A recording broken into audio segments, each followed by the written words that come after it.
নমস্কার। আমাদের এক প্রিয় ভাই জিজ্ঞেস করছেন যে তার দাদুর নামে রেন্ট বিল ছিল। দাদু মারা গেছেন বহু বছর আগে, 1956-এর পরে। তারপর থেকে রেন্ট বিল চেঞ্জ হয়নি।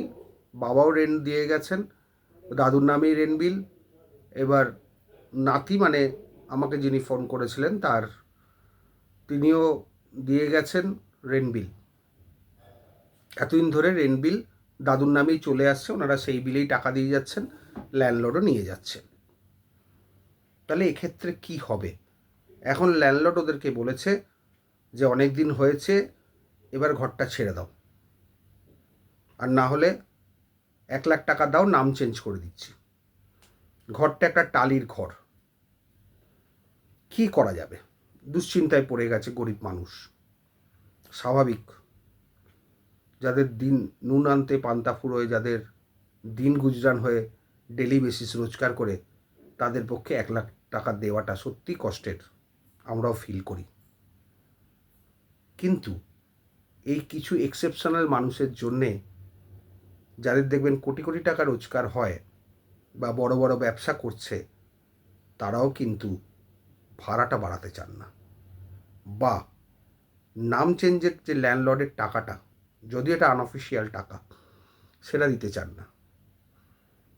মানে একবার টেন্ডেন্সিতে ঢুকলে অনেকেই মনে করেন যে এটা তার সম্পত্তি হয়ে গেল, এটা তিনি ছাড়বেন না, বংশ পরম্পরায় ভোগ করবেন।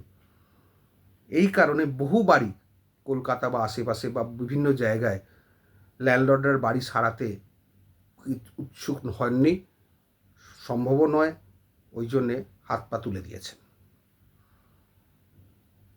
এটা অনেক আছে, আমার নিজের পার্সোনাল ক্ষেত্রেই প্রচুর আছে।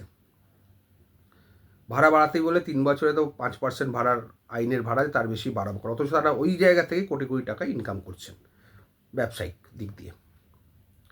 যাই হোক, এবার আইনের কথায় আসি। এইসব ঘটনা দীর্ঘদিন চলার ফলে একটা আন্দোলন হয়েছিল ল্যান্ডলর্ডদের তরফে বহুদিন আগে, সেটা বাম জমানাতে। তারপর ঠিক হলো যে না, আইনটা চেঞ্জ করা হবে, কারণ সবই ভোটের খেলা। কারণ যারা বাংলাদেশ থেকে রিফিউজি হয়ে এসছিলেন এখানে, তাদের দিকে চেয়েই এই 1956-এর একটা এসেছিল, West Bengal premise tenancy act, উত্তরাধিকার আইন। মানে উত্তরাধিকার দেওয়া হয়েছিল টেনেন্টদেরকে 1956 অ্যাক্টের মাধ্যমে। পরবর্তীকালেই যারা রিফিউজি হয়ে এসছিলেন, তারাই এখানে বাড়িঘরদরের মালিক হয়ে গেলেন। টেনেন্ট ছিলেন, সস্তায় বাড়িটা কিনে দিলেন, কারণ ল্যান্ডলর্ডের ক্ষমতা ছিল না তাদের তোলা, ভাড়া অতি নিম্ন, মানে কম রেটের। যাই হোক, পরবর্তীকালে তারা বাড়ির মালিক হয়ে গেলেন, তখন তাদের চিন্তা হলো না, এখন তো সবাই ম্যাক্সিমাম বাড়ির মালিক, সুতরাং এইবার আইনটা চেঞ্জ করা যাবে। মানে আইন নির্ভর করে অনেক সময় ভোটের ওপর, ভোটের চিন্তার ওপর আইনটা নির্ভর করে। তারা পরবর্তীকালে এই আইনটি চেঞ্জ করে উত্তরাধিকার ব্যাপারটা বাদ দিয়ে দিলেন। সেটা হচ্ছে, আপনার স্বামীর নামে যদি রেন্ট বিল থাকে, স্বামী মারা গেলে 10 জুলাই 2001-এর পরে ওয়াইফের 5 বছর, ওয়াইফের লাইফ লং টেনেন্সি, আর ছেলে মেয়েদের 5 বছর। এই প্রবলেমটার জন্যেই কিন্তু আজকে এই আইনটা সরকার পাস করেছেন, যে দীর্ঘদিন কেন টেনেন্টরা থাকবেন বংশ পরম্পরায়। টেনেন্সি তো অল্প টাকা, তাহলে বিক্রির সঙ্গে টেনেন্সির পার্থক্য কী হলো? যাই হোক, এর ফাঁদে কিছু গরিব মানুষ পড়ে গেছেন, যিনি আমায় ফোন করেছিলেন বা আমায় বারবার মেসেজ করেছিলেন হোয়াটসঅ্যাপে।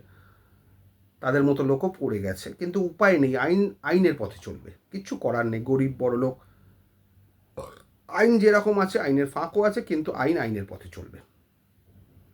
এখন আমি ওনাকে এটাই অ্যাডভাইস করতে পারি, যদি উনি আমার ভিডিওটা দেখেন, আপনি ভাই ল্যান্ডলর্ডের সঙ্গে কথা বলে যদি কিছু কম টাকা করে নিজের নামে রেন্ট বিল নিয়ে নিতে পারেন, খুব ভালো। নিজের বা নিজের স্ত্রীর সঙ্গে বা ছেলে মেয়েকে নিয়ে, তাহলে কিন্তু আপনি থাকবেন আরও বেশ কিছু বছর।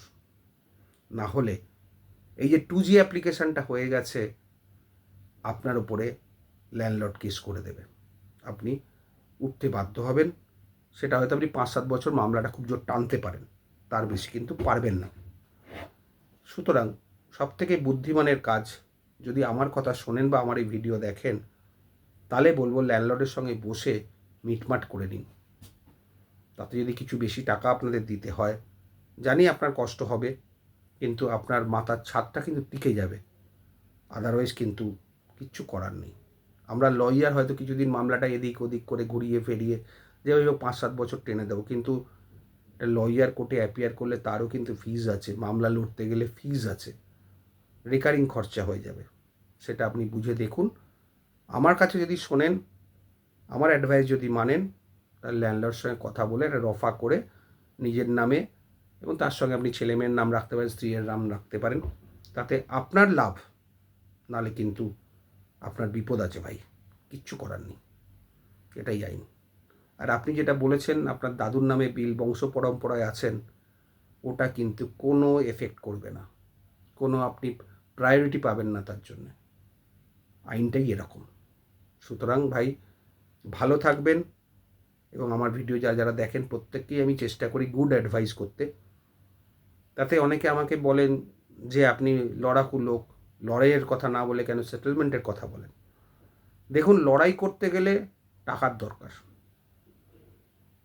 লড়াই মানে টাকা খরচা। যদি পারেন লড়াই করুন, কিন্তু সবসময় মাথায় রাখবেন আইনটা কী আছে। হ্যাঁ, এরপরে যদি এমন হয় আপনার প্রচুর পলিটিক্যাল সোর্স, মাসেল পাওয়ার, মানি পাওয়ার থাকে, তাহলে আলাদা কথা। কিন্তু আলটিমেট কিন্তু আপনাকে উল্টেই হবে, যতই পাওয়ার থাকুক না কেন। কিন্তু একটা জিনিস মাথায় রাখবেন, বাপেরও কিন্তু বাপ থাকে। কখন ল্যান্ডলর্ড আপনি যাকে নিজেকে বাপ মনে করছেন আপনার উপরের বাপকে ধরে নেবে, তখন কিন্তু কিছু করতে পারবেন না। সুতরাং